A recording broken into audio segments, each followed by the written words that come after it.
et Sandrine Soriol, d'abord de nous avoir aidé à mettre sur pied cette commission éthique et compliance du CIAN ce matin.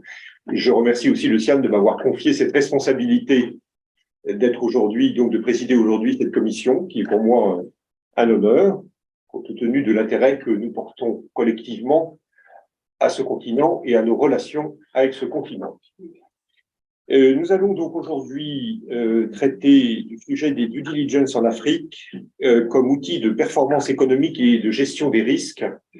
Alors, j'avoue que c'est un peu cocasse que ce soit moi qui aujourd'hui traite de ce sujet, enfin nous, mais moi qui en ai été l'instigateur, parce que au fond, je suis surtout un spécialiste de la prévention de la corruption avec mon cabinet Governance, et que ce que nous voudrions montrer aujourd'hui, c'est que au fond, les due diligence, qui, comme vous le savez, sont une obligation réglementaire dans tous les corpus réglementaires de prévention de la corruption, que ce soit la loi Sapin 2 ou les autres lois des autres pays, ou les normes et les normes AFNOR et autres dispositions de prévention.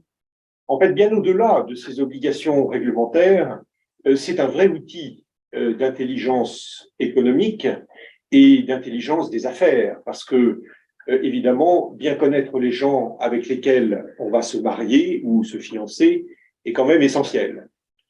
Je vais vous donner une anecdote très rapide. La première opération de joint venture que j'ai faite il y a 30 ans pour un grand groupe américain, quand j'étais directeur juridique de sa filiale Europe-Afrique près de Versailles, a été de faire une joint venture avec une société qui faisait de la distribution de matériel d'imagerie médicale en Afrique du Sud, avec le plus grand groupe de cette spécialité en Afrique du Sud, qui était un groupe coté. Et je me rappelle avoir dit, il faut peut-être faire une due diligence, et le PDG de me répondre, je les connais très bien, depuis des années, pas nécessaire, on y va. Et on y va. Et 18 mois plus tard, faillite frauduleuse, présentation de faux bilans par les deux dirigeants de l'entreprise avec lesquels nous nous étions mariés, et notre joint venture tombait elle-même en faillite frauduleuse parce que nous avions pris la forme juridique d'un partenariat à responsabilité illimitée. Voilà, donc voilà le genre de stupidité que quelquefois certaines personnes se risquent à faire. Voilà, donc je crois qu'aujourd'hui, ce que nous voudrions illustrer, c'est que ces due diligence, dans leur diversité, parce qu'il y a bien des formes de due diligence, sont un vrai outil de la performance du développement, et que c'est à travers ces outils qu'on peut se développer en toute sécurité, ou en tout cas en réduisant le niveau de risque. Et donc nous avons aujourd'hui plusieurs intervenants, que je remercie d'ailleurs de leur présence. D'abord Raquel Grasse, qui fait ce métier depuis des années et qui vous expliquera son point de vue. Ensuite, j'ai demandé à deux représentants de l'AFD, en la personne de Frédéric Freund et de son collègue Florentin Gagoum, qui va arriver, qui est d'origine camerounaise, de nous expliquer comment l'AFD procède. L'AFD est une entreprise très particulière parce que c'est une banque, une institution financière, qu'elle contribue largement au financement à travers elle-même et Proparco de nombreuses activités publiques et privées en Afrique, et que donc elle se doit évidemment d'agir avec beaucoup de prudence. Et donc vous nous expliquerez comment vous procédez, et je crois que votre point de vue nous intéressera particulièrement. Et puis, nous avons autres membres du CIAN, parce que j'ai aussi l'honneur de n'être entouré que de membres du CIAN.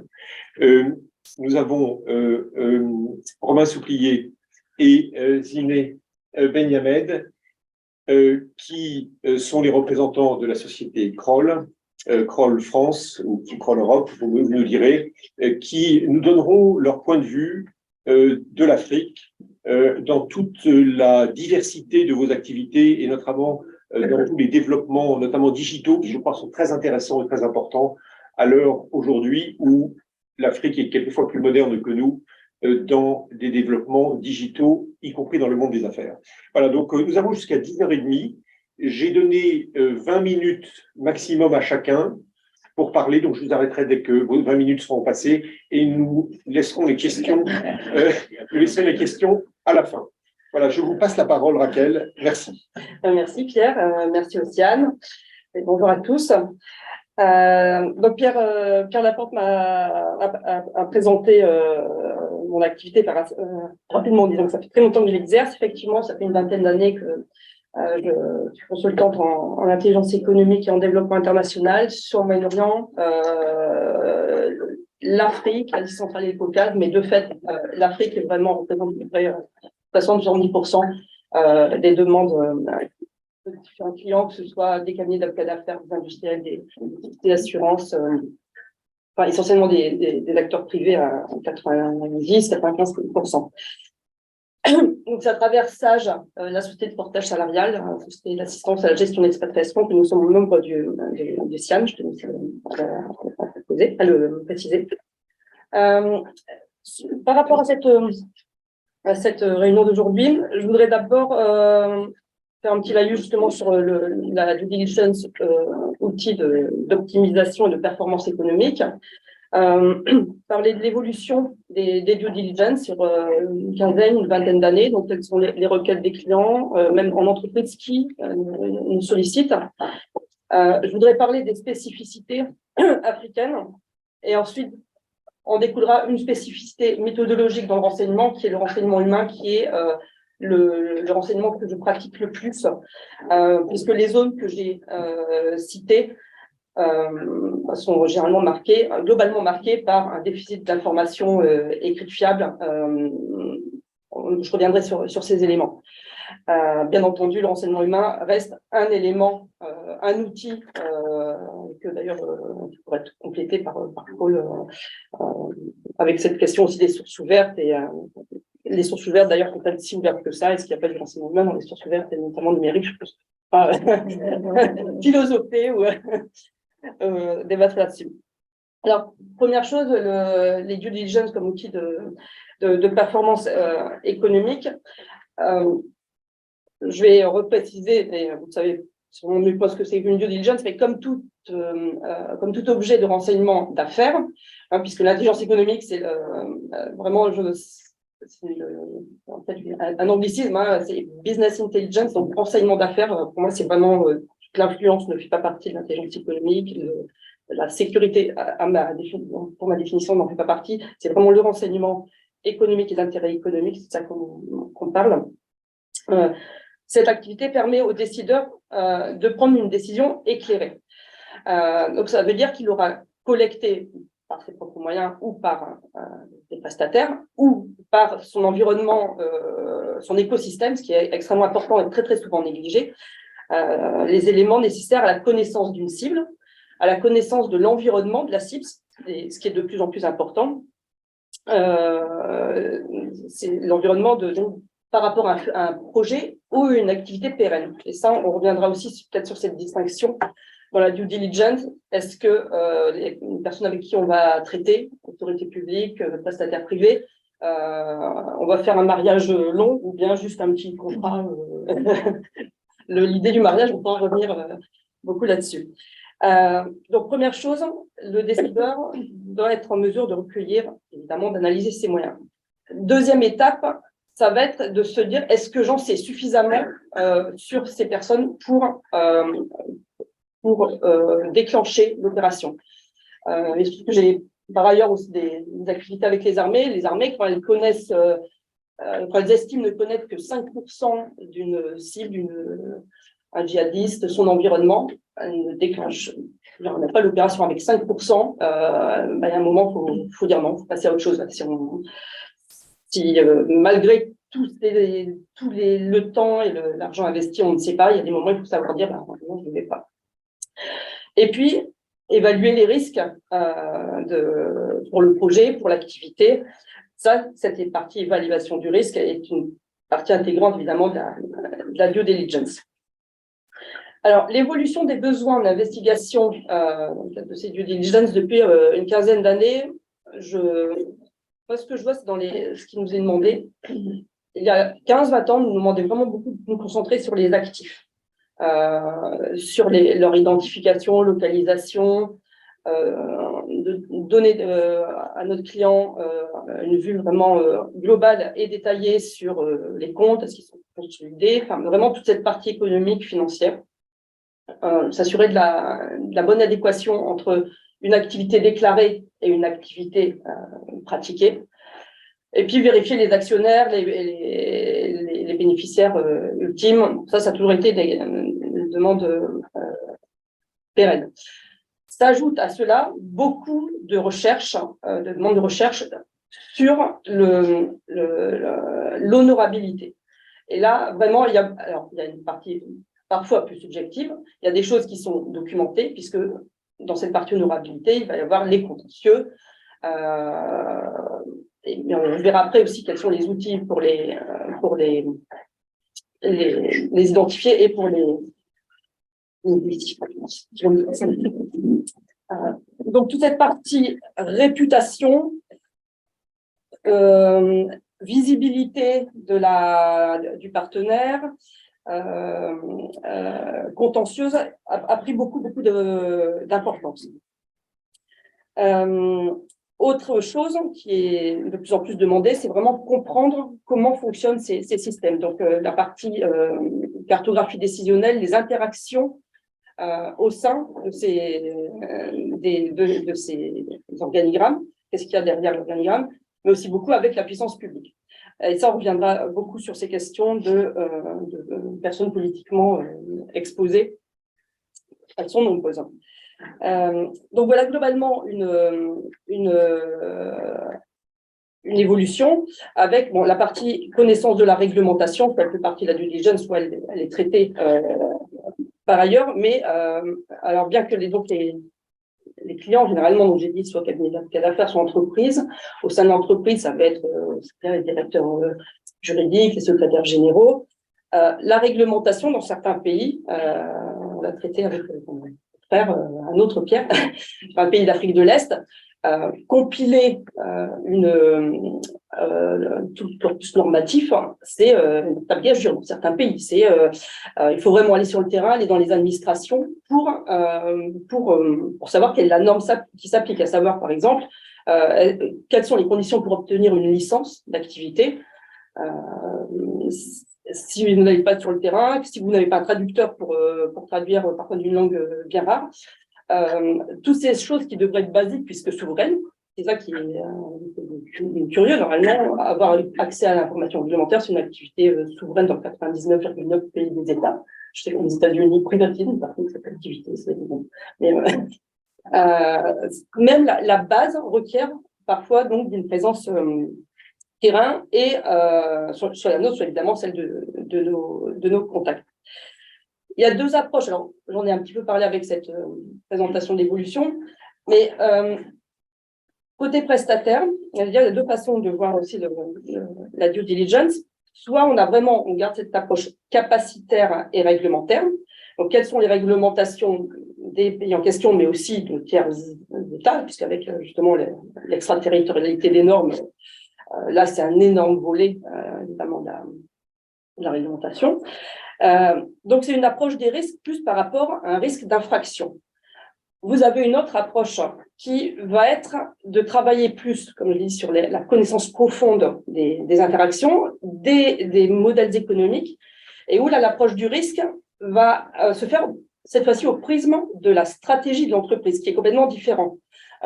Si on prend l'exemple du mariage, le premier cas de figure, ce serait par exemple, je suis un homme, je veux épouser un autre homme, est-ce que dans ce pays, je peux le faire? C'est réglementaire. L'autre question, c'est, je suis un homme, je suis amoureuse de cet autre homme, est-ce que mon projet de vie correspond au sien? Donc là, on est vraiment, c'est l'exemple du mariage, je pense que c'est peut-être un peu plus parlant. Donc, nous, les prestataires d'intelligence économique, la première partie, à la limite, on n'a pas trop besoin, la première exception de la due diligence, on n'a pas vraiment besoin de connaître la finalité de nos recherches quand le client nous le demande, puisque si c'est réglementaire, c'est un peu on peut cocher des cases un peu plus subtiles. En revanche, si on a besoin de renseigner vraiment notre client sur les risques par rapport à la stratégie qu'il s'est définie, de développement, de manière générale, là, cette expression de besoin, elle doit être vraiment très, très fine. Et ça, beaucoup de clients l'oublient, ou ne le comprennent pas. Et nous, dans notre stratégie de recherche de l'information, dans le choix des sources humaines et autres qu'on va sélectionner, il est essentiel pour nous de savoir ce que le client veut faire de cette information. Le renseignement, c'est une arme de pouvoir, donc c'est quelque chose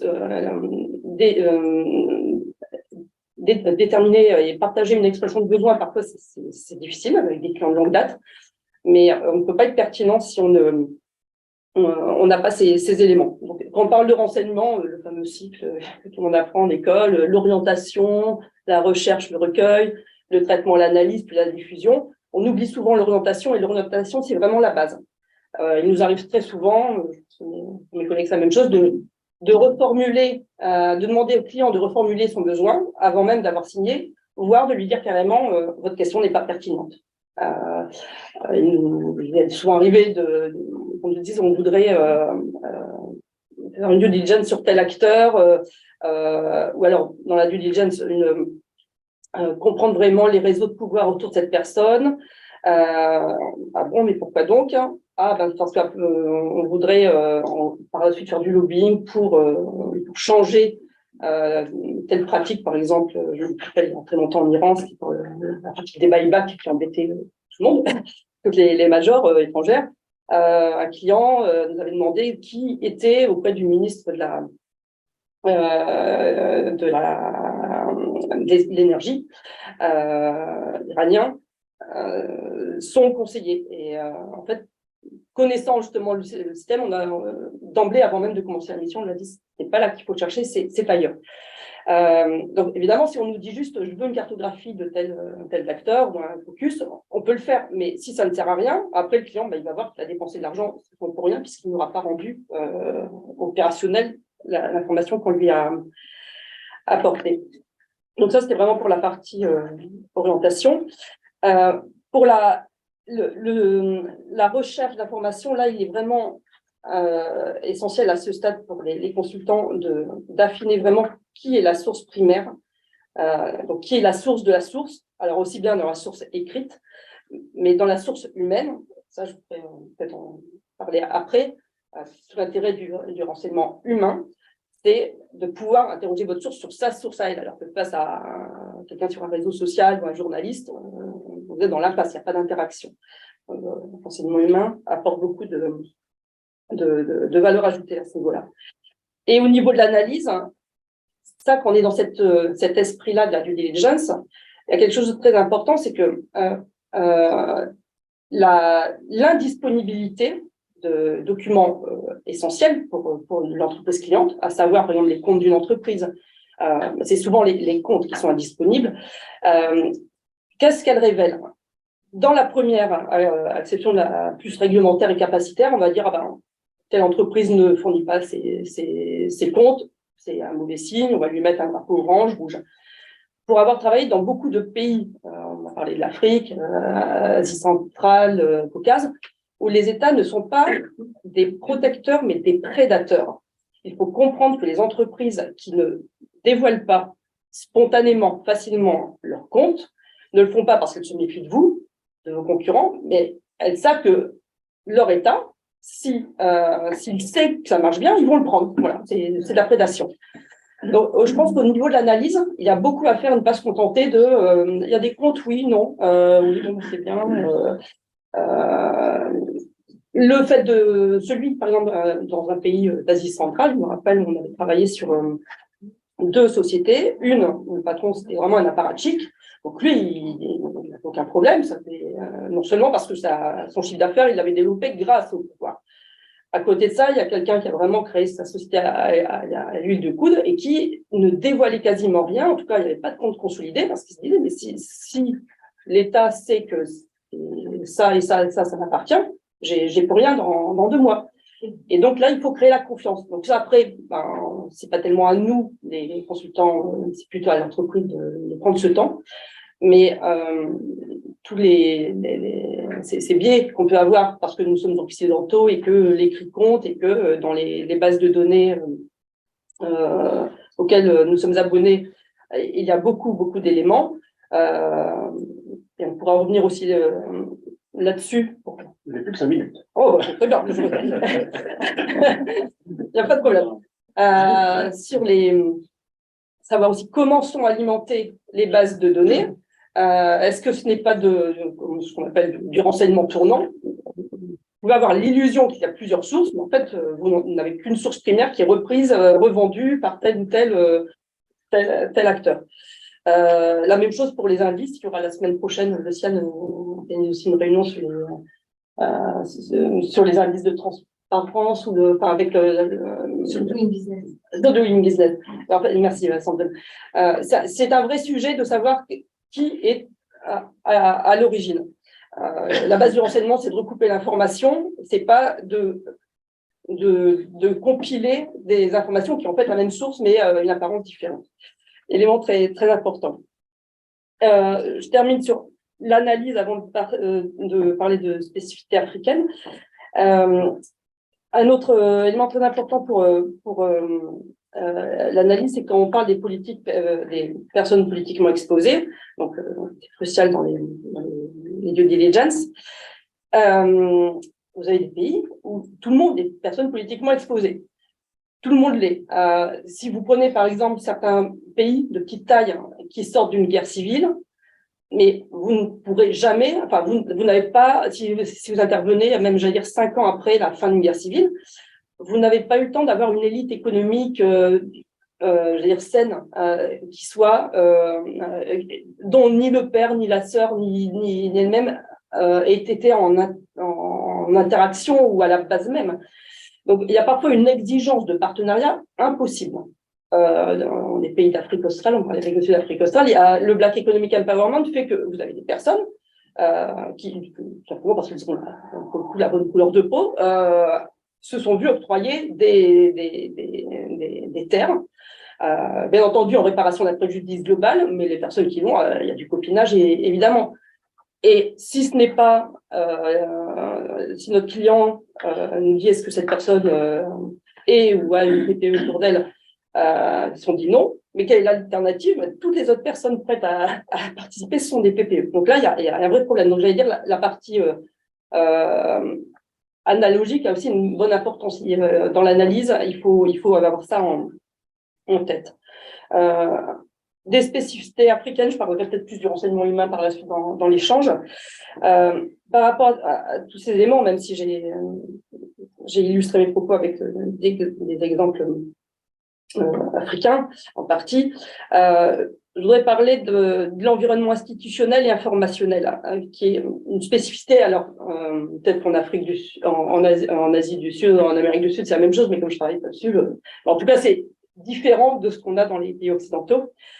Donc, la faiblesse institutionnelle fait, dans un certain nombre d'États, que l'information n'est pas disponible. Mais là, il n'y a rien d'intentionnel, c'est une désorganisation administrative, c'est un manque de ressources financières, mais en soi, il ne faut pas inscrire à charge et conclure d'une absence de documentation micro ou macroéconomique qu'il y a mauvaise intention.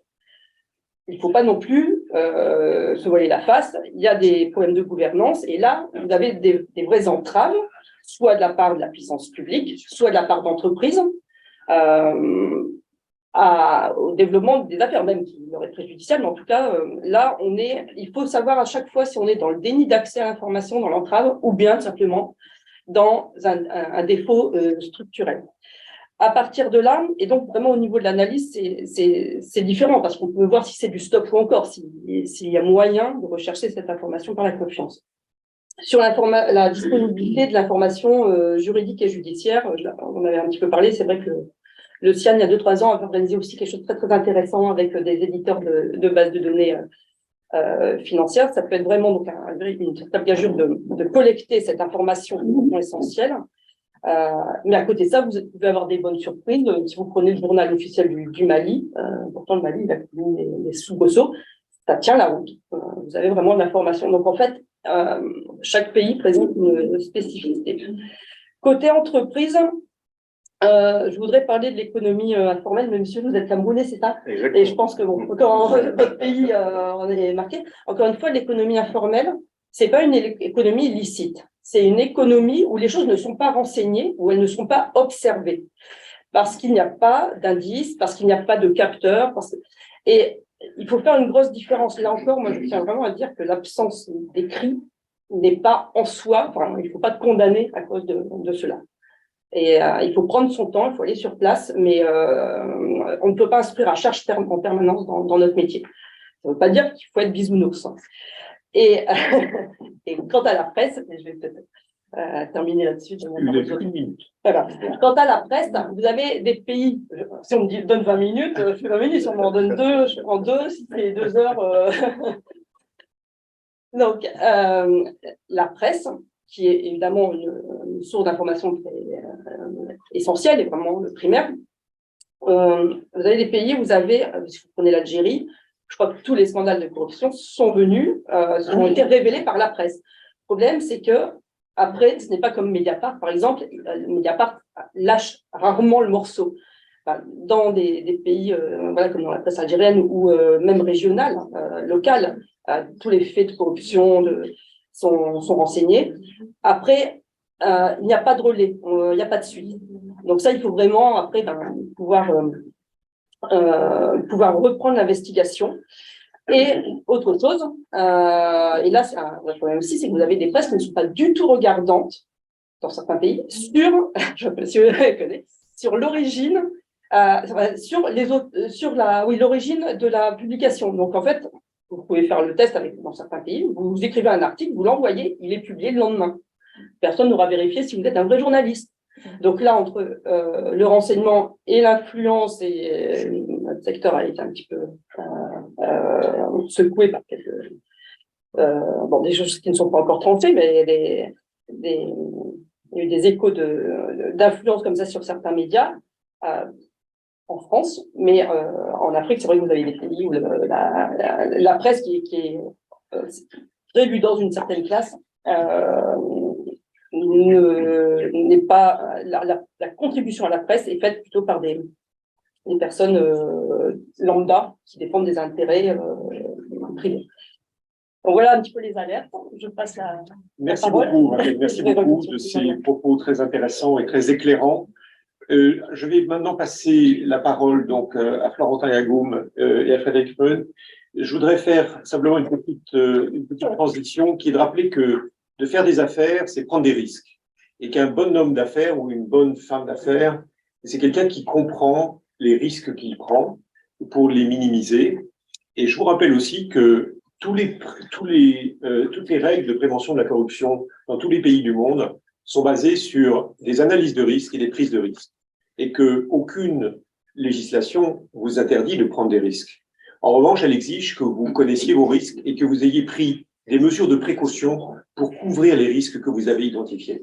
Donc, rien n'interdit de prendre des risques. Je vous passe la parole, monsieur. Très bien. Merci beaucoup, Pierre. Donc, effectivement, le mot est prononcé, le mot risque. Et donc, nous, avec Florentin, nous faisons effectivement, nous avons toujours en tête d'avoir une approche par les risques. Fameuse formule consacrée. En quelques mots, je vais vous présenter un petit peu comment nous travaillons à l'AFD.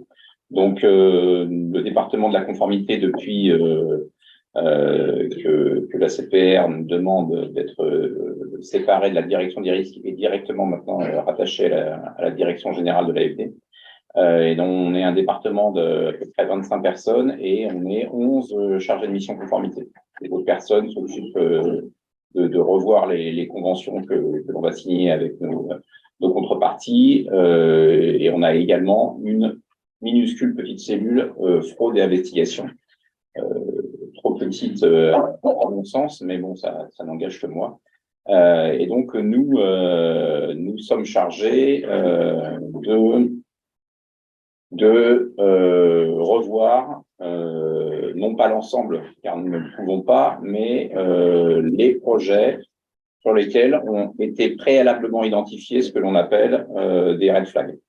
Donc, vous comprenez donc à travers ce que je vous dis que ça nécessite de la part de tous nos collègues, de tous les opérationnels de l'AFD, de comprendre quels sont ces red flags. Car effectivement, s'ils ne savent pas très précisément à quoi ça correspond, ils ne peuvent pas nous transmettre les bonnes informations. Et nous, on intervient vraiment qu'après, une fois que le projet est quand même déjà bien entamé, même si nous pouvons être associés dès le début, si des risques vraiment plutôt majeurs sont identifiés dès le début de l'instruction du projet. Et comme le disait Pierre, effectivement, il y a des risques, mais ça ne nous empêche pas d'y aller. Là, nous sommes sollicités. Donc, en fonction du degré de risque identifié, nous sommes sollicités plus ou moins en amont du projet. Et après, donc, effectivement, une fois que ces indicateurs de risque ont été identifiés, nous devons nous prononcer sur ceci. Donc, il y a, on va dire, deux aspects. Il y a vraiment l'aspect collecte de documents. Et effectivement, là aussi, comme Raquel le disait, ça nécessite de comprendre les particularismes locaux. Donc, ça nous oblige à avoir un dialogue constant avec les opérationnels qui interviennent dans les pays, parce qu'effectivement, parfois, on peut nous dire, ah bah oui, mais là, c'est très, très compliqué d'obtenir un équivalent d'un CABIS. Donc, voilà les informations dont on dispose. Pas plus tard qu'il y a quelques semaines, pour un projet au Cameroun, on a eu énormément de difficultés à obtenir des informations sur l'existence réelle d'une entreprise. Bon, voilà. Donc, si on suit à la lettre, effectivement, nos procédures, on devrait dire, bah non, on peut pas aller plus loin parce qu'on n'a pas d'informations précis sur l'existence réelle de cette société, et donc par la fameuse approche pari risque, en échangeant avec nos collègues, ça nous permet de savoir comment traiter ce cas. Tu veux peut-être prendre la parole Oui, vite fait, peut-être pour préciser certains éléments. Rappelons que l'AFD gère l'aide publique au développement. Donc, nous intervenons dans des pays moins avancés qui présentent des risques LCBFT, corruption, parfois très élevés. Et la difficulté qu'on a pour nous, c'est d'avoir justement des informations, voilà, la bonne information, parce que nous, on travaille essentiellement via des outils. On interroge Internet. Par exemple, si on veut accorder une garantie, un prêt ou une subvention à une personne morale dans une de ces pays-là, ce que nous pouvons faire à notre niveau, c'est interroger nos bases de données. L'avantage que nous avons, c'est que nous avons des agences dans tous les pays, tous nos pays d'intervention. Donc, c'est aussi utile pour nous quand on a des doutes sur un de nos clients, de demander à ces agences-là d'investiguer un peu plus en profondeur. Il nous arrive aussi d'avoir recours à des cabinets externes, mais la plupart de nos investigations, elles se font via des outils qu'on a. Avant, c'était WorldCheck One, aujourd'hui, c'est Online Compliance. Je pense à un outil qui est développé par Microsoft. Oui, voilà. Mais ça reste des informations, c'est toujours difficile d'avoir toutes les informations, en fait. Parce que même avec quand on interroge des bases de données comme WorldCheck, on a plein d'informations. On n'a pas le temps de faire le tri de l'information. Donc, c'est pour ça que, véritablement, suivant la formule consacrée qu'on entend à l'AFD, la conformité, c'est vraiment l'affaire de tous. Et c'est donc effectivement par la collecte d'informations réglementaires que l'on constitue notre dossier, mais c'est également par l'échange permanent avec les opérationnels qu'on peut aborder cette question des due diligence. Donc, il y a à la fois donc l'aspect KYC. Donc, nous, on vérifie avec Florentin effectivement qu'on a bien collecté l'ensemble des informations. Et après, c'est là quand même la partie la plus intéressante, c'est effectivement voir si malgré tout il reste un risque non négligeable de réputation. Et c'est vraiment ce contre quoi l'AFD tente de se prémunir le plus possible, mais également le risque fiduciaire. Être certain que dans le schéma des flux, il y a, en tout cas, le risque est véritablement bien encadré, que les fonds soient utilisés conformément à ce qui était prévu. Donc, ça nécessite pour nous de lire énormément de documents avant d'émettre un avis de conformité et d'échanger. Comme on le disait en préparant cette réunion, on n'est pas capable de donner évidemment un pourcentage de projets à risque, mais la plupart du temps, effectivement, nos avis sont favorables, les projets sont très bien ficelés et donc on n'a pas d'alerte particulière. La difficulté de notre métier, c'est de rester toujours vigilant sur les quelques dossiers qui réellement vont être problématiques. C'est 3%. 3% de défavorables. Voilà. Là, on a 3% d'avis défavorables. On peut aussi se tromper. C'est-à-dire que parfois, on peut aussi mettre des avis favorables, alors que finalement, on s'aperçoit que comme l'exemple de l'Afrique du Sud, s'apercevoir que même si on connaissait la personne, et ça, c'est vrai que moi aussi, je l'ai entendu, hein, il n'y a pas de problème, M. Freund, de toute façon, moi, je suis allé sur place, c'est des gens bien, je les connais, il n'y a pas de problème. Et ça, c'est vrai que, et moi, je le comprends. Et c'est aussi il faut aussi se mettre un petit peu à la place des opérationnels, les gens qui sont sur le terrain, ils sont investis, ils ont travaillé pendant des mois sur un projet, et parfois, si ils se heurtent à certaines questions un petit peu récurrentes, ils peuvent avoir le réflexe de dire Frédéric, je les connais, c'est des gens bien, on a déjeuné ensemble, on a passé une super soirée, il n'y a pas de problème. C'est vrai que ça, on l'entend très régulièrement. Donc, il faut le comprendre, et nous, il faut que de notre côté, on soit capable d'expliquer que ça ne nous suffit pas, et que parfois, on nous reproche de ne pas être sur le terrain, mais parfois d'être un petit peu à distance et dans nos bureaux, et uniquement en essayant de compiler intellectuellement l'ensemble des éléments, à la fois des pièces et des éléments que l'on a recueillis à travers les différentes réunions à laquelle on a participé, des indicateurs de risque qui nous disent là, je pense que il faut véritablement ne pas y aller. Qui tranche lorsqu'il faut trancher? Parce que j'imagine qu'il y a des situations où vous avez un avis qui est balancé et qui ne vous permet pas nécessairement de dire il faut y aller. Comment se prennent les décisions délicates? Bon, les décisions délicates, bien sûr, on doit escalader. On passe déjà par la directrice de la conformité qui tranche, et rappelant qu'on émet des avis. Voilà, donc ce n'est pas contraignant pour le directeur général. Notre avis défavorable, normalement, est censé empêcher d'entrer en relation d'affaires. Le directeur général peut estimer pour des raisons commerciales ou économiques, ou politiques surtout, parce qu'on est un établissement public, d'y aller quand même. Voilà, on a eu quelques cas comme ça. Pas souvent, pour nous, ça peut être frustrant aussi, parce que il y a quand même des personnes qui sont très engagées.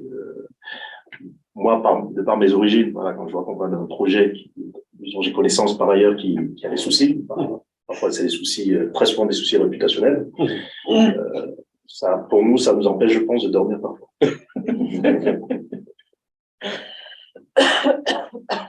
C'est la direction générale qui tranche. Et j'imagine qu'il n'y a aucun pays dans lequel vous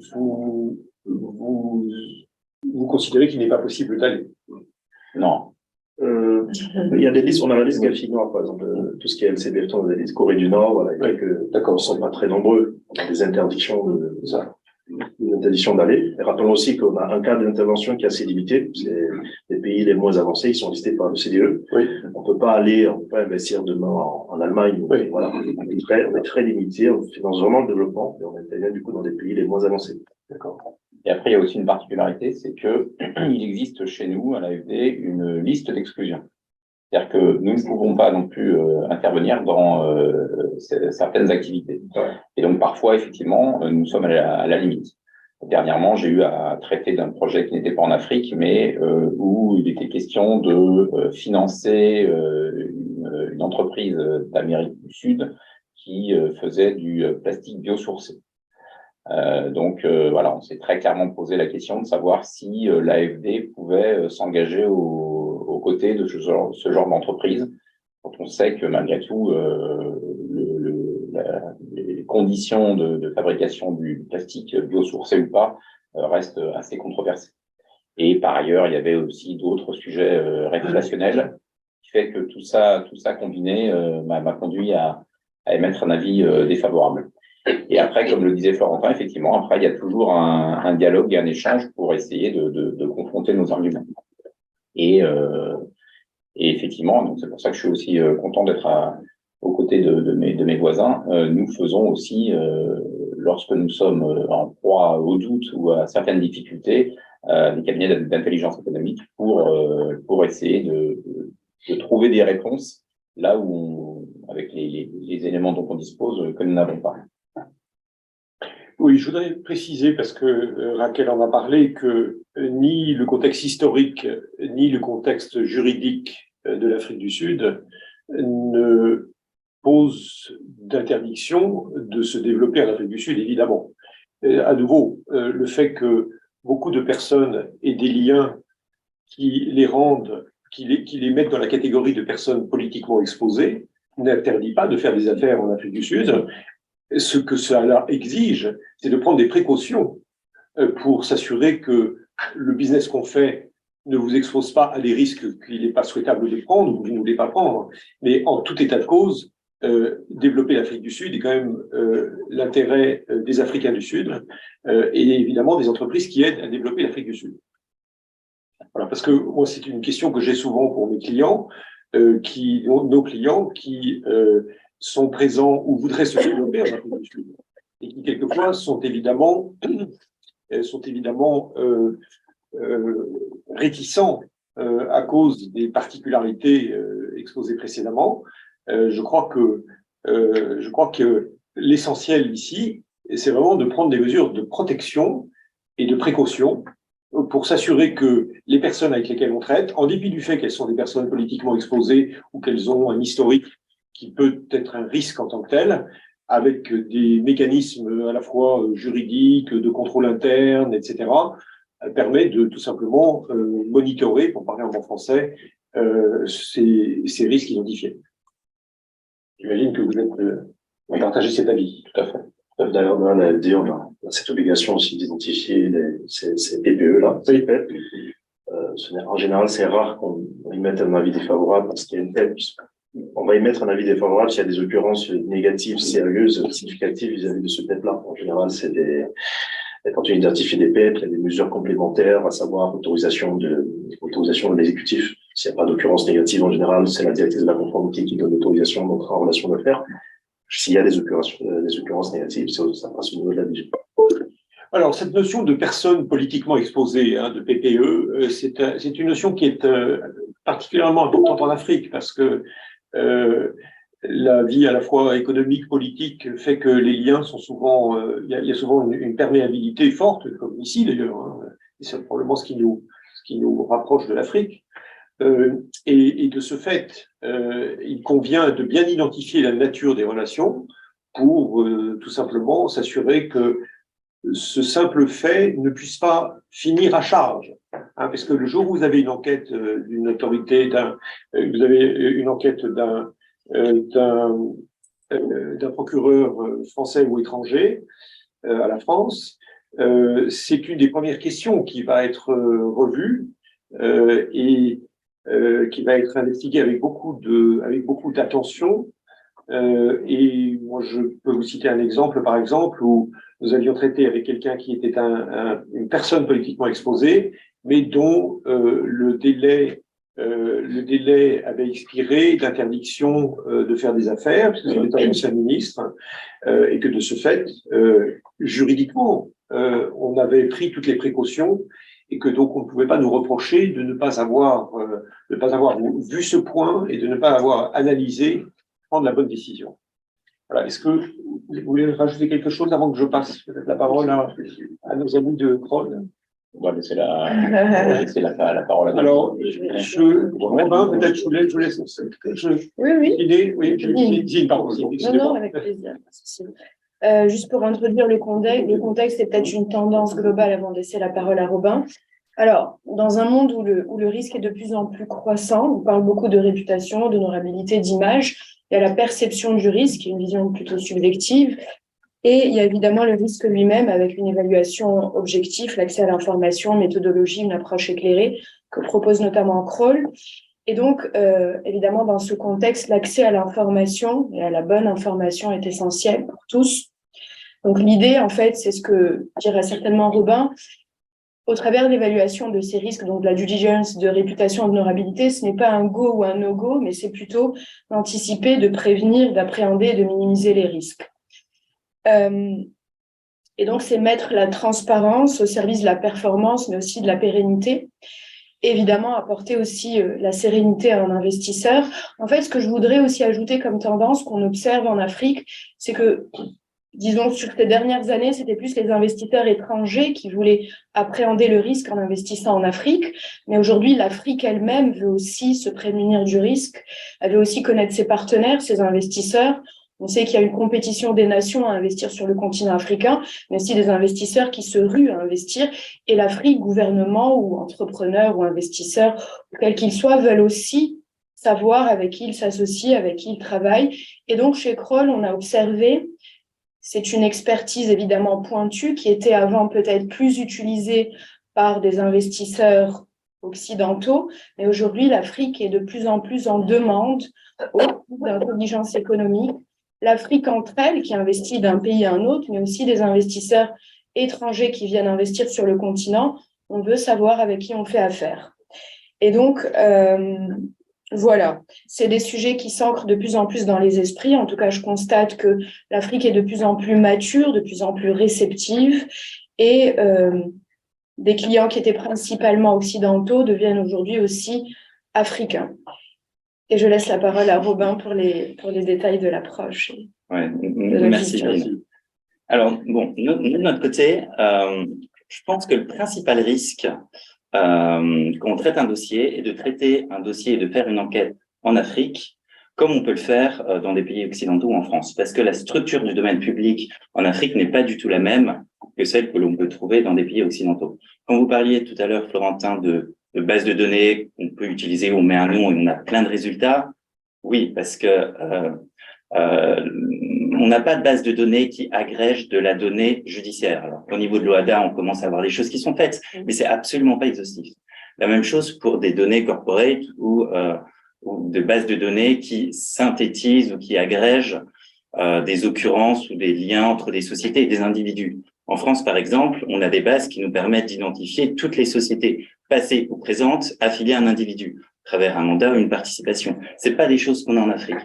Donc, adopter une approche d'évaluation des tiers, donc une approche sapin 2 conformité, et j'entends par ça un peu tick the box, où on s'assure quand on travaille sur un individu d'une société, il n'y a pas de litige, qu'il n'y a pas de médias négatifs, rapidement, qui ne sont pas sur des listes de sanctions, ça fonctionne pas. Je pense qu'il faut avoir une méthode beaucoup plus investigative sur l'Afrique et beaucoup plus approfondie. Et nous, qu'on travaille sur des sujets, alors, la plupart du temps, les clients nous approchent en amont d'une opération de M&A, d'une joint venture, parfois d'une embauche d'un haut cadre dirigeant, enfin, des opérations assez stratégiques. Et ce qu'on préconise toujours, c'est vraiment d'adopter une approche holistique, c'est-à-dire une vue à 360 degrés d'un groupe cible ou alors d'un individu. Donc, ces analyses-là, on les fait dans un premier temps au sein du domaine public. Et on trouve beaucoup de choses dans le domaine public en Afrique. Encore faut-il savoir comment le rechercher et à partir de quels outils. Donc, comment le rechercher? On a toute une méthodologie pour pas se limiter aux premières pages Google, mais à travers des approches de recherche booléenne, d'aller un peu dans Deep Web pour faire remonter toute la donnée de marques adossées à des sociétés, toutes les filiales que la société peut avoir enregistrées, la manière dont la société est détenue, donc on remonte des holdings, quels sont tous les actionnaires, historiquement les actionnaires actuels. On essaie de comprendre l'empreinte dans les différentes juridictions, la manière dont la société s'est financée. On agrège de la donnée, on prend et on analyse. On fait ça sur les groupes et sur des individus. Sur un individu, quel est son cercle familial? On essaye de reconstruire ses proximités politiques, économiques, quelles sont les sociétés qui lui sont affiliées. Lui, à son épouse, si on travaille sur un individu, parce que la plupart du temps, on détient une société en son nom propre, mais qu'on veut cacher certaines activités, on le met au nom de proxy. Des marques, des sites internet. Donc, on essaye vraiment de rassembler le plus de données et de faire une enquête. Alors, le mot enquête fait parfois un peu peur parce qu'on a l'impression qu'on est intrusif. Mais en soi, c'est vraiment ce qui est dans l'infrastructure Internet qu'on extrait, et l'objectif de cette extraction est d'identifier des zones de risque et des signaux faibles. Nous, on ne fait pas des rapports, on met des données personnelles, on s'en moque des données personnelles. Tout ce qui nous intéresse et ce qui intéresse le client, ce sont ces zones de risque. Et ça, principalement pour deux choses, parce que quand on parle d'évaluation des tiers, finalement, on regarde tout ce qui s'est passé avant. Est-ce qu'un individu ou une société est présente sur une liste de sanctions? Et ça, c'est du passé. Est-ce qu'on a des litiges? Mais ça, c'est du passé. Et nous, ce qu'on essaye de faire, c'est d'identifier des risques qui pourraient advenir. Donc, on essaye de se projeter. Parce que quand notre client nous demande de faire une enquête sur une société, la plupart du temps, c'est qu'il va racheter cette société ou faire un partenariat. Donc, on essaye d'identifier des zones de risque, voilà, pas uniquement passé, mais sur l'avenir. Et ça, c'est deux types de risques. Le premier, risque corporate opérationnel. La première chose qu'on regarde, c'est s'il y a un conflit d'intérêts.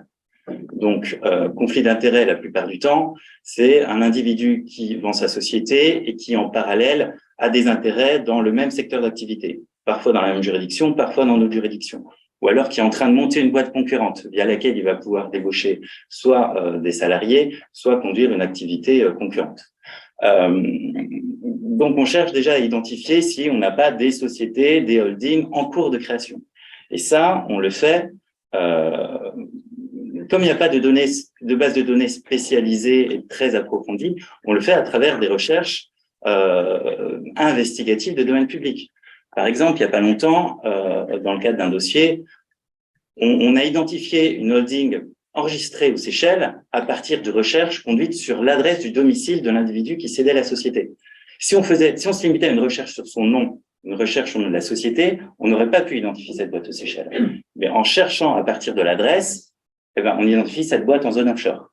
Et en soi, monter une boîte aux Seychelles, ça veut dire quelque chose. Potentiellement, qu'on veut soit détourner des fonds, soit créer une activité opaque. Et dans ce cadre-là, comme c'est totalement public, on donne l'info à l'avocat de notre client, et l'avocat de notre client soumet le document ou l'information à la partie adverse. Et il y a un échange. On essaie de savoir pourquoi est-ce qu'une société a été montée dans quelle juridiction et dans quel but. Donc vraiment, cette approche-là a vraiment pour but, encore une fois, d'éviter qu'un risque n'advienne dans le futur. Le deuxième risque est le risque réputationnel.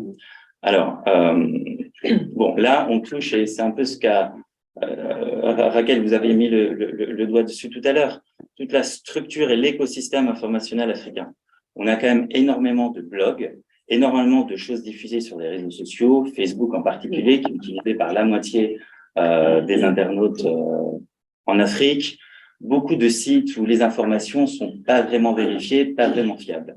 Nous, dans un premier temps, on agrège toutes ces données. On ramasse toutes les données négatives, de la rumeur, de la controverse, des allégations. Et on part de deux principes. Le premier, il n'y a pas de fumée sans feu. Et le deuxième, toute information doit être vérifiée. Donc, à chaque fois qu'on a une info négative, on la considère comme ce qu'elle est, c'est-à-dire une allégation. Et ensuite, à nous de la mettre dans la catégorie information ou dans la catégorie rumeur. Et dans ces cas-là, on a deux directions. La première, on travaille sur l'info. Est-ce que cette info-là qu'on retrouve sur un blog est reprise par des médias un peu mainstream ou est-ce que c'est juste un one-shot? Et ensuite, on travaille sur la source de l'information. Est-ce que cette information-là ou cette rumeur est diffusée par un blog, par exemple? Si c'est le cas, on regarde qui y a derrière le blog. Est-ce qu'on retrouve derrière une personne qui potentiellement peut avoir un agenda politique à diffuser une telle information? Est-ce que ce blog est affilié à un think tank? Est-ce qu'il est affilié à une ONG? Et on essaye de comprendre un peu l'intérêt à la source de l'information à diffuser une telle information. Et donc, à partir de ce travail-là, on essaye de séparer le bon vin de l'ivresse, c'est-à-dire l'information de ce qui est uniquement de la rumeur. Ce qui est majeur et ce pourquoi notre client doit prêter une certaine attention à ce qu'on peut mettre de côté. Et ça nous permet aussi, alors on parle beaucoup de propagande ou de fake news. Tout ce qui est fake news, c'est quand même assez lié au domaine politique. On n'est pas à l'abri, qu'une société fasse l'objet d'une campagne de désinformation, la plupart du temps diligentée par un concurrent, ou alors par des parties tierces qui peuvent y trouver un intérêt. Et donc, ce travail-là sur les sources d'information, sur l'architecture d'une page web, d'un blog qui émet des rumeurs, nous permet aussi de retracer la chronologie d'une campagne de désinformation et de voir un peu d'où ça peut venir et si c'est à classer dans la catégorie dirt ou si c'est à classer dans la catégorie info solide. Il n'y a pas longtemps, on a eu un cas, on travaillait sur un PEP et on s'est rendu compte qu'il y avait quand même beaucoup d'informations très, très, très positives qui insistaient. Il y a une série de blogs sur toutes les activités philanthropiques que cette personne pouvait avoir dans les pays africains. Et ça remontait assez facilement sur Google. Donc, ce qui a quand même attiré notre attention parce qu'en soi, c'est pas naturel. Donc, en travaillant sur chaque blog, on s'est rendu compte que tous avaient été créés à la même date. Et tous ces blogs-là avaient été créés 3 mois après que cet individu ait été mentionné dans un rapport d'une ONG suisse sur, voilà, l'individu avait été cité dans une affaire de détournement, enfin, du marché illicite de matières premières. Donc, on avait une vraie stratégie de communication positive, une vraie stratégie d'influence, voilà, qu'il faut décrypter. Parce que si on se limite juste à l'information sans regarder ce qu'il y a derrière, sans regarder d'où elle vient, on est à moitié aveugle et on passe à côté de l'essence même de l'info. Alors, sur le risque réputationnel, il y a 2 choses. Quand on identifie une info négative, soit dans un blog ou sur les réseaux sociaux, sur Twitter, il y a 2 risques. Le premier risque, c'est que au final, ça donne lieu à une instruction judiciaire dans le pays ou ailleurs. Le deuxième risque est que ça donne lieu à un article de presse par un journaliste d'investigation qui voilà, décide de se saisir de ce sujet-là et d'en faire un papier un peu sérieux dans un quotidien relativement mainstream. Ces 2 risques-là, pour moi, sont équivalents parce qu'au final, c'est la réputation de notre client qui décide de s'associer avec cet individu ou ce groupe qui peut en pâtir. Et nous, notre métier n'est absolument pas d'être procureur ou de dire ce qui s'est passé. C'est pas nous qui allons enquêter sur potentiellement une pollution à côté d'une usine industrielle. C'est pas nous qui allons enquêter sur des détournements de fonds voilà, que plusieurs blogs peuvent émettre sur un individu. C'est pas notre métier. Notre métier, c'est d'identifier ces zones de risque et ensuite d'aider le client qui décide de faire un partenariat avec cet individu ou ce groupe-là à s'y prévenir. La plupart du temps, ça se fait avec les avocats et ça se fait en mettant les bonnes clauses dans les contrats de partenariat ou dans les contrats d'acquisition.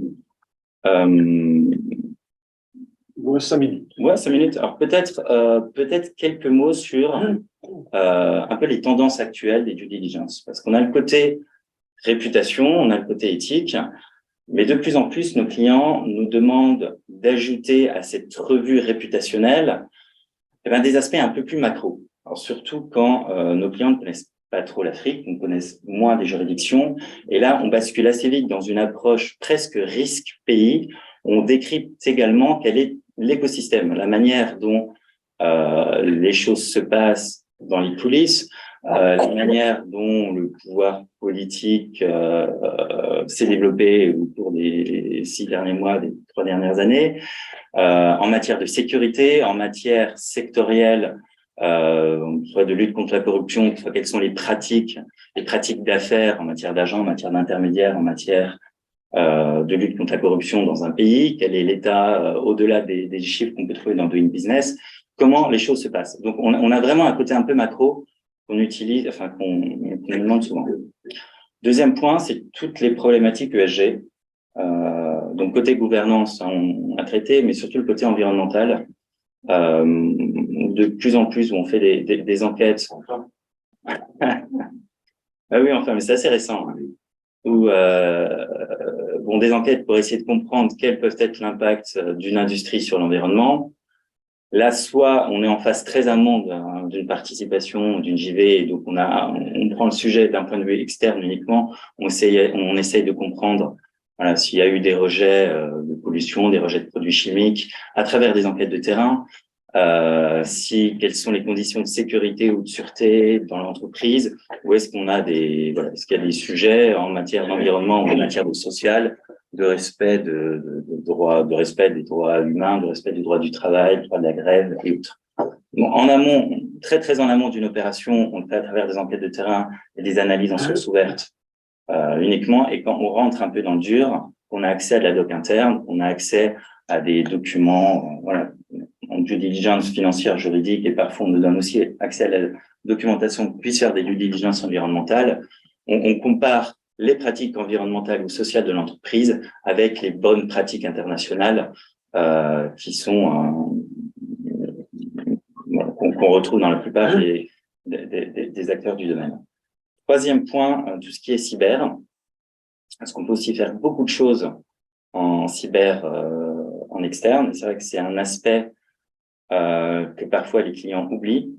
Alors, on s'amuse pas à faire des pentests ou des tests d'intégration à distance parce que c'est clairement du hacking et ça ne s'aventure pas, évidemment, sauf si on nous donne l'autorisation de le faire. Mais ce que j'aime bien proposer en amont d'un partenariat ou d'une acquisition, c'est de regarder tout ce qu'on peut trouver dans le domaine public, en particulier Deep Web et Dark Web, de documentation ou d'information interne à une société. Je pense que c'est bien de savoir, avant d'acheter une société, si on peut retrouver la liste de tous les mots de passe administrateurs en vente sur le Dark Web.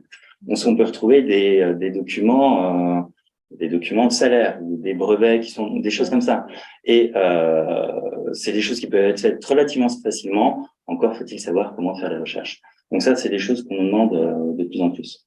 Et alors, quatrième point, et pas des moindres, là encore pour limiter le risque de fraude. Donc, on a toute la partie du diligence intégrité en amont. Une fois qu'on rentre encore un peu plus dans le dur de l'investissement, nos clients peuvent parfois nous donner des listes de fournisseurs, une société, les listes des principales transactions. Et là, on regarde à travers des approches croisées si les principaux fournisseurs de la société ou les principaux clients ont des interactions ou des liens personnels avec les dirigeants de la société. Là, c'est des évaluations de fraude en externe. On prend les principales transactions, on regarde les clients, on regarde qui y a derrière et on fait des approches sur les réseaux sociaux pour regarder si ça se croise ou si on a des liens entre les gérants, dirigeants, directeurs financiers et les principaux clients. Là encore, pour identifier toute zone de risque et qui permettra à nos clients de s'y prévenir. Voilà.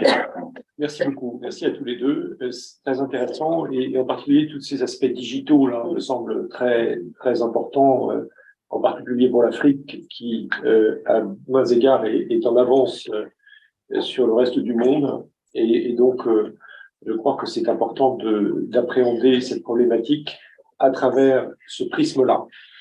On va passer aux questions maintenant et je vais poser la première question, en espérant qu'il y en aura d'autres, évidemment. Et la première question que je vais poser, c'est à Raquel. Après avoir parlé de toutes ces méthodes d'intelligence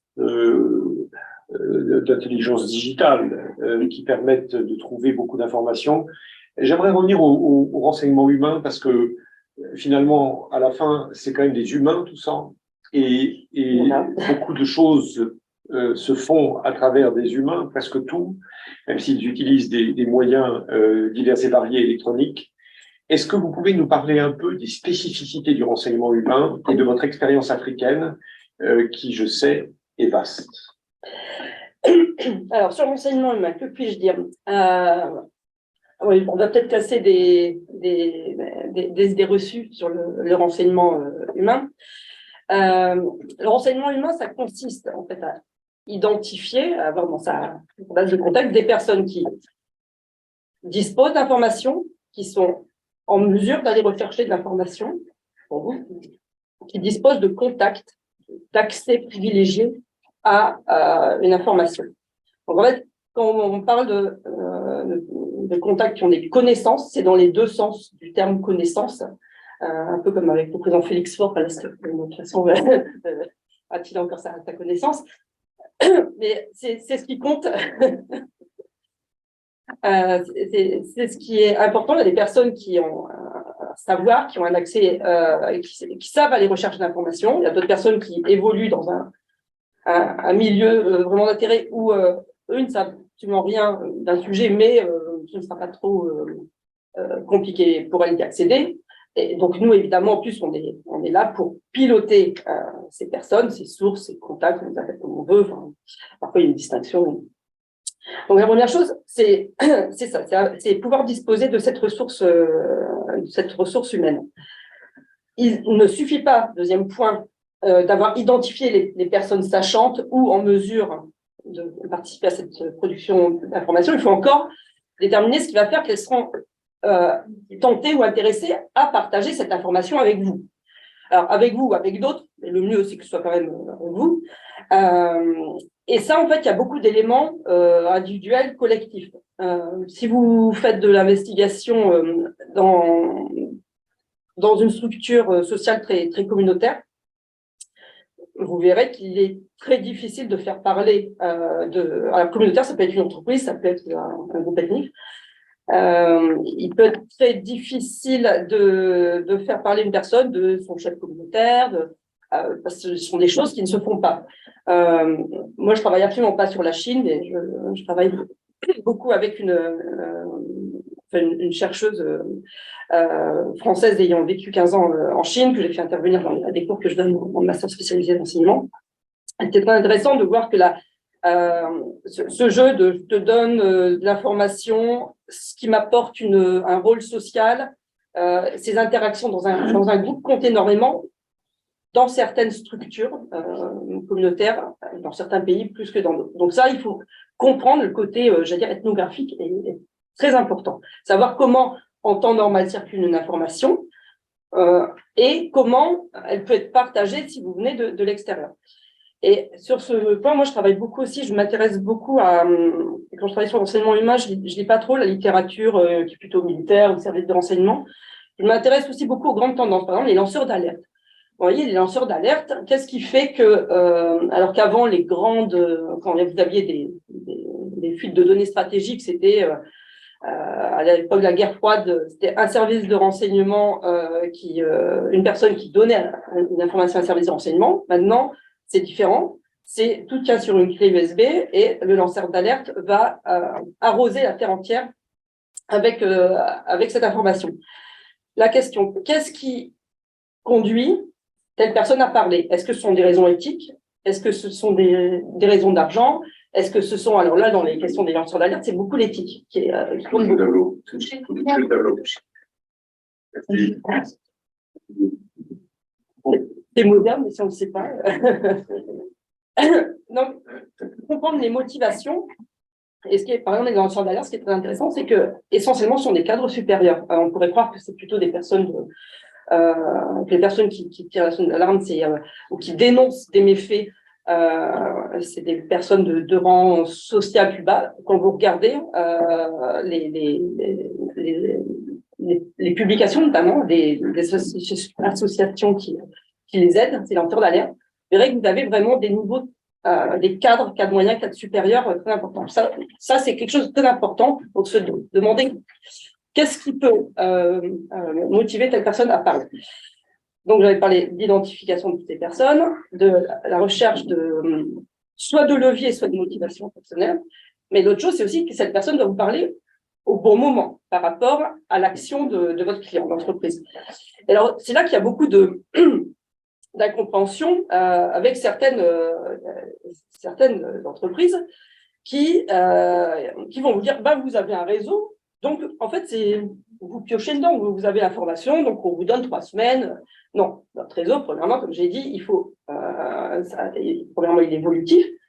La cible évoluant, notre réseau doit évoluer également, mais surtout, c'est que notre source, si on veut qu'elle participe à une recherche d'informations, qu'elle nous donne des accès, il faut du temps, forcément. Donc, en fait, il faut qu'on élabore une stratégie qui la mette évidemment en sécurité, parce que ça, c'est essentiel. On pas du renseignement humain sans penser, la toute première chose, c'est la sécurité du dispositif et notamment la sécurité de la personne. Alors, en même temps, je suis pas en train de vous dire que on est en permanence sur des sujets de vie ou de mort, c'est pas ça du tout. Mais la sécurité, c'est aussi le fait que la personne ait envie de continuer à travailler avec vous Et bien sûr, l'enseignement humain, comme on n'est que dans l'humain, c'est de l'échange. C'est pas uniquement je prends. J'échange. Voilà, et cet échange, il peut prendre différents moments, à différents aspects. Mais sur la question de délivrer l'information au bon moment, ça veut dire que vos sources, forcément, c'est pas un métier d'être une source. Donc, elles ont leur propre agenda, leur propre vie. Si vous avez une seule personne et qu'elle est à l'étranger, qu'elle est en vacances, et ben, en fait, vous ne pouvez pas l'utiliser à ce moment-là.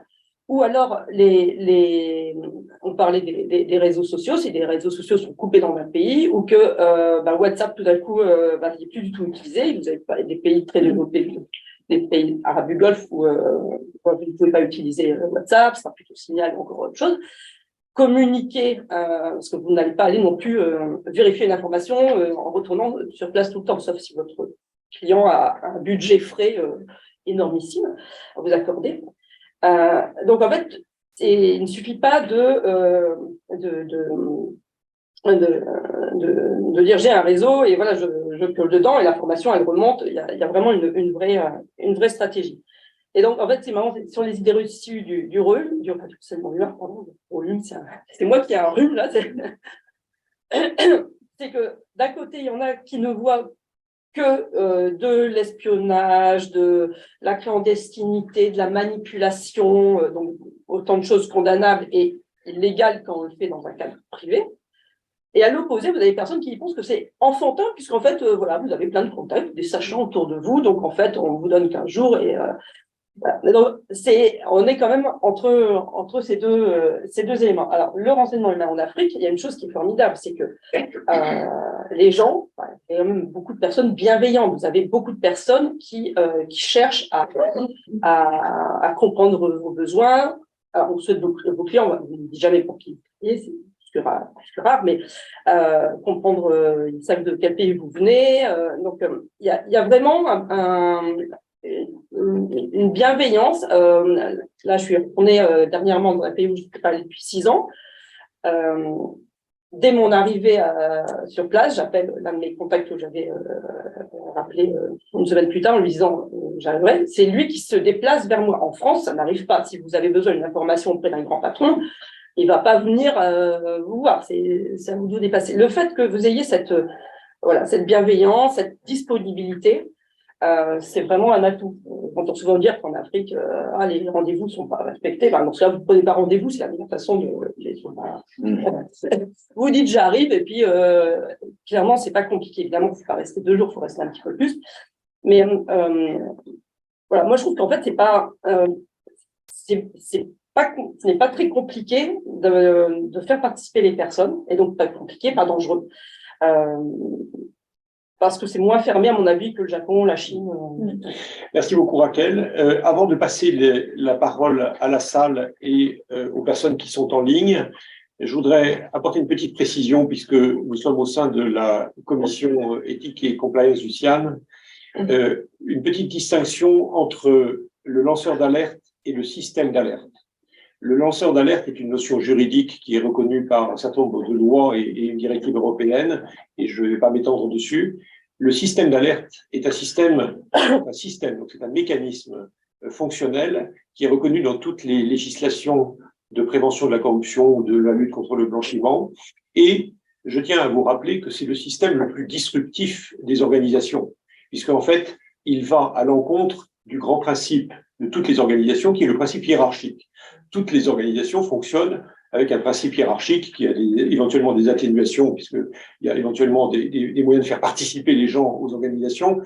Le système d'alerte permet de passer outre au principe hiérarchique et de faire remonter avec une vitesse fulgurante des informations qui, normalement, ne sont pas remontées. Voilà. Et donc, il est important aujourd'hui d'avoir bien compris ça, parce que ce système est dévastateur potentiellement si vous faites des choses, si votre organisation fait des choses qui ne sont pas autorisées. Je passe maintenant la parole à la salle. Est-ce que vous avez des questions, monsieur? Oui, bonjour. Ma question est pour monsieur Trépillier. Vous avez expliqué que l'approche type box sur les due diligence en Afrique n'était pas pertinente, n'était pas suffisante. Tout ce que vous avez expliqué sur les enquêtes très approfondies, je partage votre constat, mais ça demande beaucoup d'investissement, ça demande beaucoup de temps. des entreprises comme les nôtres, on fasse, parce que nous travaillons en Afrique, avec des cartographies de plus en plus exigeantes, à une massification des due diligence. Aujourd'hui, il faut en rendre énormément. Et ce que vous proposez, malheureusement, n'est pas tout le temps possible. Et pourtant, nous apparaissons sur les zones les plus exigeantes pour nos groupes en matière de due diligence. Comment vous voyez ce défi de la massification? C'est toute la difficulté. C'est toujours une question de curseur. Si on a un budget limité parce on a beaucoup de clients, on fait beaucoup de partenariats, on peut pas à chaque fois dépenser la somme qu'il conviendrait pour s'assurer que tous les risques sont couverts. Bon, après, je peux vous dire, c'est que la typologie client va de la PME au grand groupe, et ensuite c'est aussi au cabinet de conseil avec qui vous travaillez, via des bonnes interactions, de faire ce qu'il faut pour que le travail soit suffisamment approfondi pour isoler les principales zones de risque, sans pour autant sortir l'artillerie lourde qui nous conduirait à dépenser des budgets énormes. Donc, je pense qu'il y a des choses relativement simples et rapides qui peuvent être faites et qui, tout en évitant l'approche type de box, permet d'isoler les principales zones de risque sans pour autant entrer dans des budgets démesurés. Mais c'est en fait toute une question de méthodologie. Il suffit de savoir comment rechercher, et si on sait comment rechercher, on peut trouver l'information pertinente relativement rapidement. Et après, oui, je vais pas parler, mais les enquêtes de terrain, moi je partage le même constat que Raquel, c'est évidemment essentiel. Alors après, dans certains partenariats, oui, parfois quand c'est juste des clients, peut-être pas nécessaire, mais c'est un bon, enfin voilà, J'ai pas, pardon, si je peux juste poser une question à monsieur Robin, juste avoir aussi votre nom, s'il vous plaît, et puis quelle structure. Bien sûr, François Sauger, à certains principes construction. D'accord, très bien. Et je pose une question plutôt à Robin aussi. Est-ce que dans ces cas-là, ça ne vaut pas le coup d'internaliser la compétence quand on a recours au due diligence de manière aussi fréquente, d'avoir les ressources en interne? Oui, c'est possible. Enfin, j'imagine que chez Vinci, vous avez un département conformité qui fait ça en premier niveau, mais en premier niveau. Des investigations aussi poussées que celles de Kroll. Ouais, mais ça, je suis pas certain qu'en interne, les équipes aient le temps de faire des investigations. On vous laissera peut-être voir ça entre vous. Étienne, vous avez une question? J'ai une question qui est plus un ressenti, qui est que je comprends bien ce que vous avez tout expliqué, les due diligence qui ont pour objet de sécuriser soit un deal, soit un partenariat, soit une acquisition ou un investissement. Mais il y a une autre chose qui menace ces entreprises, c'est la réputation et l'attaque réputationnelle, me semble assez grave. Et elle peut se déployer assez souvent sur des idées assez reçues. Par exemple, les pays sont de facto jugés comme dangereux ou malsains. Les secteurs économiques peuvent l'être.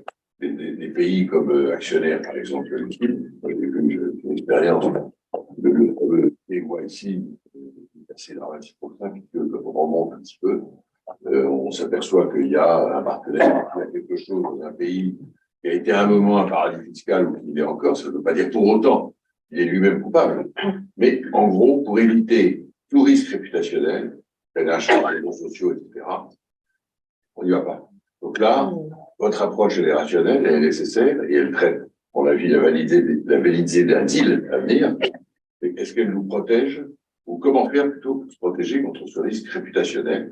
Car à partir du moment où c'est parti sur les réseaux sociaux, pour des motifs d'ailleurs qui peuvent être quelquefois justes et positifs, et d'autres fois malsains, des motifs financières ou politiques ou idéologiques. Et semer le vent, et après vous allez récolter la tempête, et vous aurez beau faire toutes les histoires du due diligence. Comment prouver, après des mois, que ce qui est allégué est faux? Ça, c'est le problème que j'ai. C'est pas vraiment une question, c'est juste que ce que vous faites les uns et les autres, on a tous pratiqué le logique, avant de faire un deal, on regarde un peu où est-ce qu'on met les pieds, ça va. Mais il y a autre chose, et ce sujet de la réputation est à mon avis très grave, parce que c'est un frein assez fort pour les investissements de nos entreprises, en Afrique notamment, parce que l'Afrique est un champ assez favorable à ce genre de valeur. Donc, c'est pas vraiment une question, pardon, mais en plus, c'est un peu vague, mais je ressens ça. Voilà. Non, mais je crois que... Oui, une autre question. Pour compléter le propos d'Étienne, ma chère Samuel Gage, je suis commission RSE et ODD du CIAN. Donc, on sort d'une session de travail, notamment de sensibilisation avec Pierre sur les enjeux ESG de la vigilance. Il y a surtout aussi beaucoup en France qu'on voit, c'est que les enjeux de corruption ne sont plus les seuls à être utilisés pour mettre en porte-à-faux les acteurs. C'est vraiment les enjeux ESG de manière extrêmement large. Parler du volet environnemental, mais c'est également le volet social, sociétal.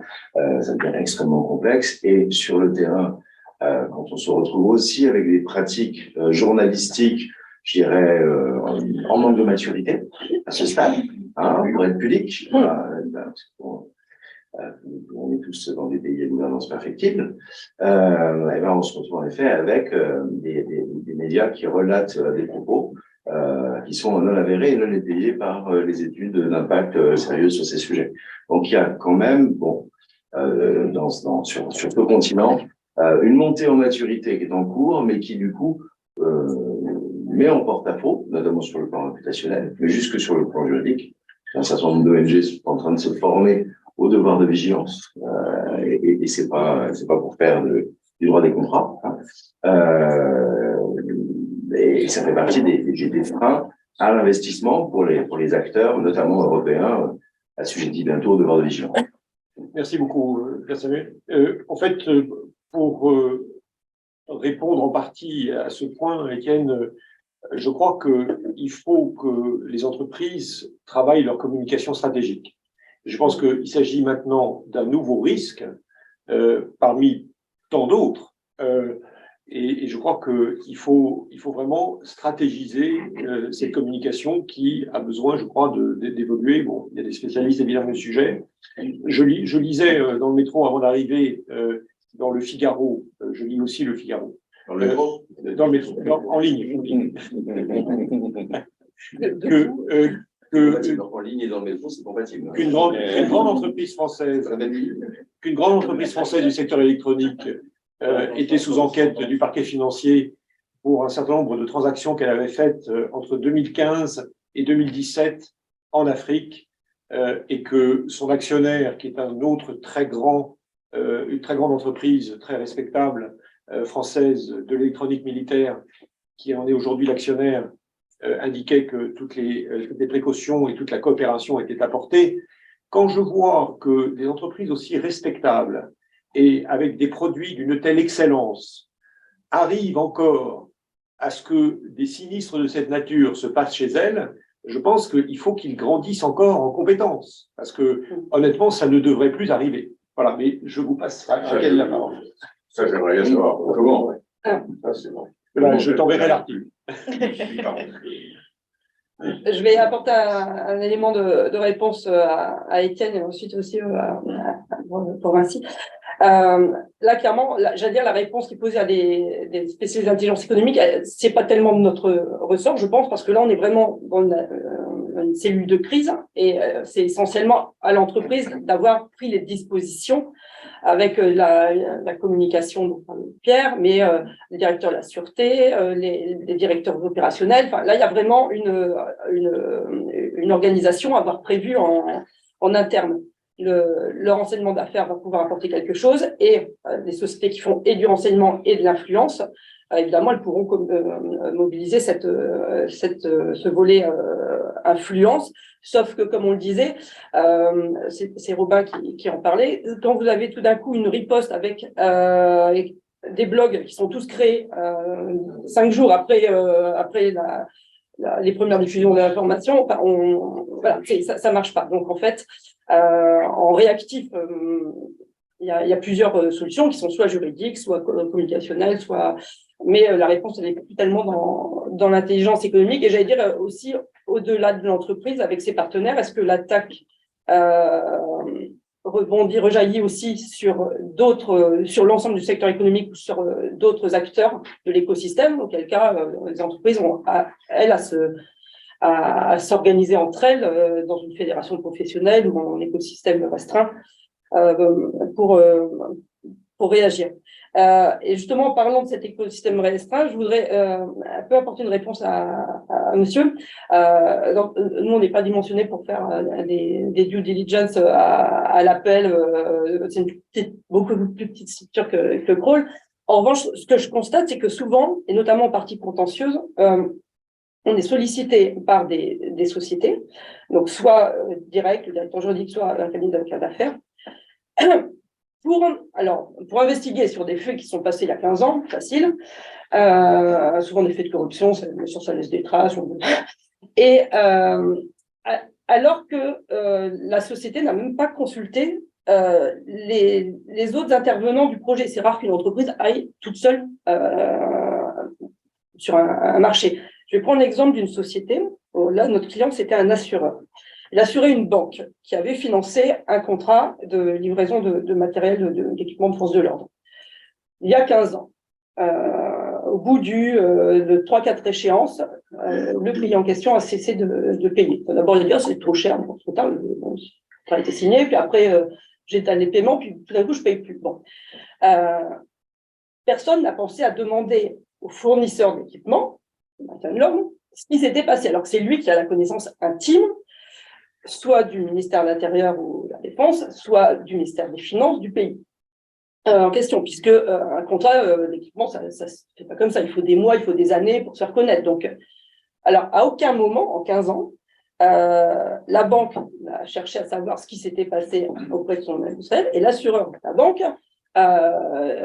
en fait, c'était lui il a sûrement indemnisé la banque un peu trop vite, et finalement, il s'est dit, je ne peux pas, et du coup, bon, action en justice ou arbitrage. Et avant cette prise de décision, on s'est dit, bon, on va demander à un cabinet d'intelligence économique d'investiguer d'une part et de rechercher des leviers de négociation d'autre part.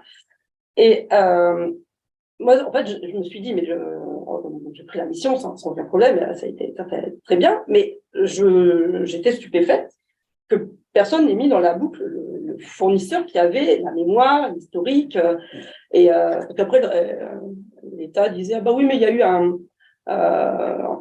lors des essais du Q22, je sais pas quoi, d'un DG, un de nos gars est mort. Bon, c'est documenté absolument nulle part, donc en fait, ils peuvent raconter n'importe quoi, mais demander de rechercher 15 ans de mémoire, et c'est vrai que, je crois que c'est Robin qui en parlait, qu'on nous demande en due diligence de travailler sur le passé, beaucoup.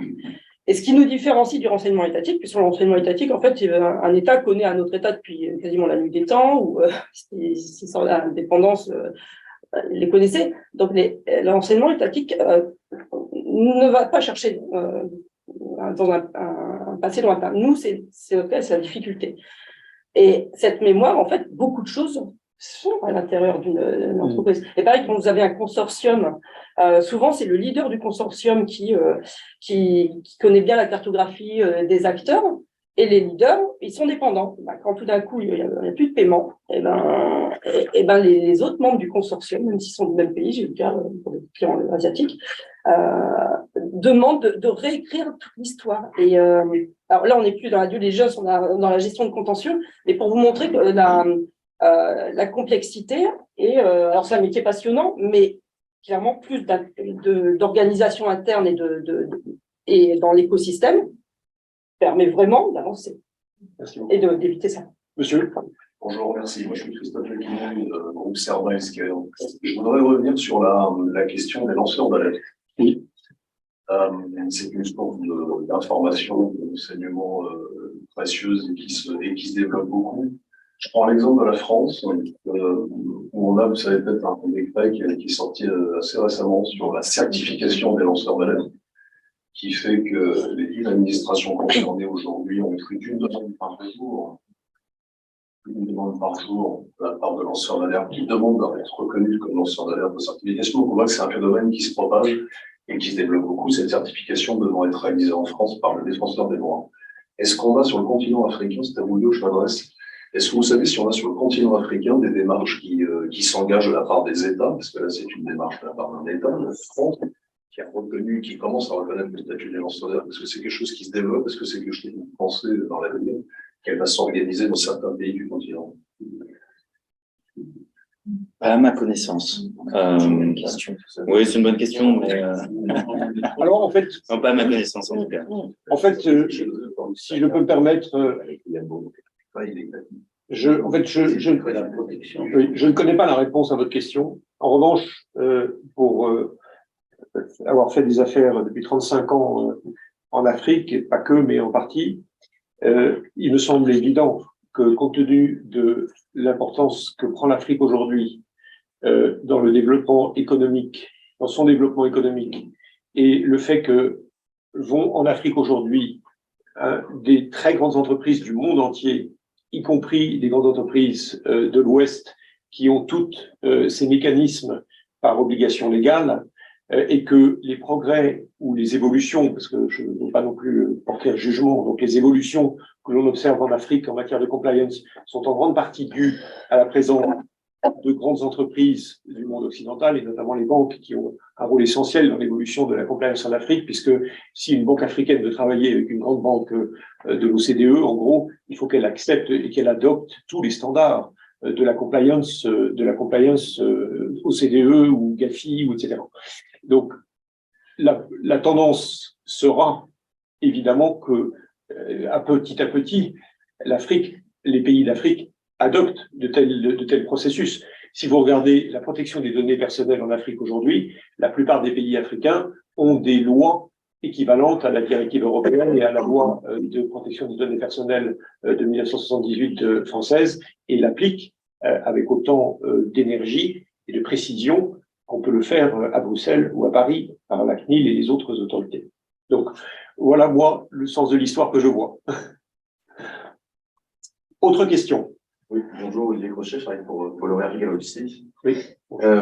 J'avais une question concernant aussi la problématique de volume, du coup d'évaluation des tiers. Dans une entreprise, les premiers capteurs humains sont, avant d'être à l'extérieur, sont à l'intérieur de l'entreprise. Et c'est généralement les directeurs généraux, enfin régionaux, managers régionaux, ou les directions qui ont beaucoup d'informations. Et c'est eux, normalement, qui vous ramènent les red flags, comme vous avez un peu décrit, et qui vont passer les dossiers à la compliance au niveau siège, groupe. Et comme vous l'avez dit également, c'est ces personnes-là qui n'ont peut-être pas forcément les bons capteurs ou pas les mêmes éléments d'alerte, qui peuvent avoir des biais cognitifs, d'interprétation de choses comme ça. Comment, à l'AFD, qui vous avez cette problématique de premier niveau et de deuxième niveau, un petit peu, est-ce que c'est plus simple, en fait, de déployer des réseaux de conformité sur place ou de former les gens sur place qui sont déjà, de prendre les opérationnels et de les former, ou plutôt de mettre des compliance officers sur place, ou c'est plus d'un point de vue opérationnel et comment vous vous organisez en termes de formation, des choses comme ça. Je peux répondre. En fait, on est en train, c'est vrai qu'on pêche un peu au niveau réseau, on pêche un peu sur l'aspect conformité, mais actuellement, on est en train de mettre en place au niveau des directions régionales, on essaie de mettre en place des fonctions qui, elles, auront ce rôle-là de diffuser la conformité au niveau des réseaux. Mais en effet, au niveau des réseaux, c'est pas encore totalement ça. Et en s'appuyant sur les opérationnels. C'est ça. Voilà. Et l'enjeu, c'est effectivement, c'est toujours l'aspect humain, dont on a beaucoup parlé, c'est communiquer le plus possible. Là, tout à fait. Moi, j'ai un exemple en tête où effectivement, il n'y avait eu aucun problème identifié a priori avec une entreprise en Afrique qui voulait construire une nouvelle minoterie, où il y avait vraiment tous les indicateurs étaient ouverts, il n'y avait aucun problème. On avait vraiment tous les éléments de KYC, il n'y avait aucun problème. Et c'est uniquement à l'occasion d'un call avec un opérationnel que je me suis aperçu que cette nouvelle minoterie devait être potentiellement construite sur une terre qui pouvait poser problème avec des risques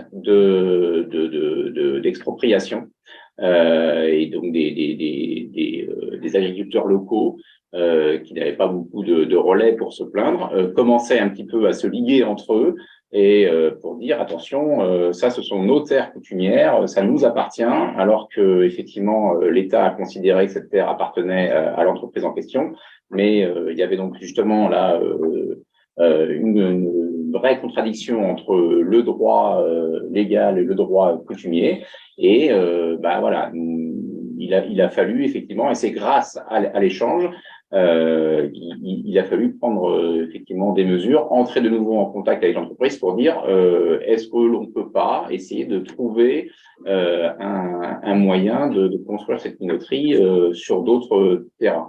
Et là, effectivement, on n'avait pas un problème sur le passé, mais sur l'avenir, sur le futur. on avait vraiment clairement identifié que si on disait bon allez c'est pas grave, tout va bien, on se serait heurté potentiellement à des conflits locaux qui auraient pu vraiment dégénérer. Merci beaucoup pour cette question et cette réponse. Juste la question AFD. De plus en plus, vous avez des financements en commun, vous êtes avec d'autres bailleurs de fonds, Oui. donc il y a un leader. Dans ce cas-là, comment vous gérez la question, justement, la due diligence, que vous confiez ça au leader, ou chaque banque de développement fait sa petite affaire tout seul? En fait, on a des accords avec, justement, avec ces partenaires, ces bailleurs de fonds-là. Et selon ces accords, on délègue au leader, justement, l'aspect KYC, de connaissance client et de mise à jour des dossiers de connaissance client. Mais nous, d'ailleurs, on a une obligation de contrôler ce que fait ce leader-là et de poser des questions, de faire des demandes additionnelles si jamais on n'est pas satisfait du résultat. Ça se fait très bien. Merci pour cette question. Nous avons dépassé le temps de 3 minutes. Je crois qu'on peut s'autoriser, Virginie, une dernière question. Pardon. Ah, pardon. Pardon. Vous les envoyez sur quel média? Non, mais je les envoie. Oui, vas-y. Oui, parce que je n'ai pas. Bon, il y avait une question, voilà, c'était peut-être une question plus généralisée avec l'Afrique, c'était quelle est l'approche que vous préconisez pour juguler les insuffisances qui entravent le développement de la due diligence dans la plupart des pays de l'Afrique qui impliquent la mentalité de la due diligence? Pardon, quelle est? Expliquer la mentalité de la due diligence. Est-ce que vous voulez répondre à ça?